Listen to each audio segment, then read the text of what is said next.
For the second straight election, a candidate running for Minnesota's 2nd congressional district has died. Paula Overby was the candidate of the Legal Marijuana Now party. She died from a heart issue this morning at the hospital. Esme Murphy takes us through what happens to the thousands of votes that have already been cast. For the second time in 2 election years, the Legal Marijuana Party candidate has died weeks before the election. In 2020, Adam Weeks died but remained on the ballot and got 24,000 votes. Angie Craig ended up beating Tyler Kistner. This year, it's a rematch. Even before Overby's death, the stakes were high. First, this is one of a handful of districts nationwide that is considered a toss-up and could decide which party controls the U.S. House. And secondly, this district has a history of supporting third-party candidates, which some analysts believe has affected results.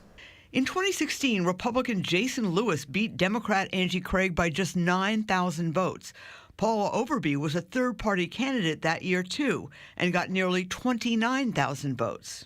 She got quite a few votes, and many people thought that those votes hurt Angie Craig.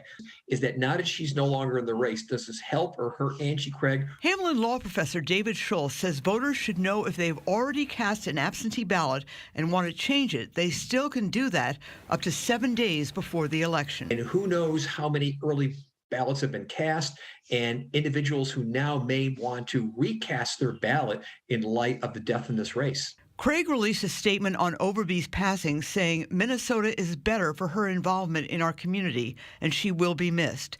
Kistner announced a 2-day suspension of his campaign and said this is a very sad day for Minnesota's 2nd district. 2nd District voters will be spared the confusion of 2020 on whether or when a special election could be held.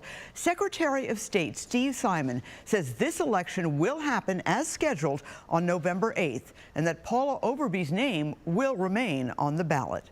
Esme Murphy, WCCO 4 News.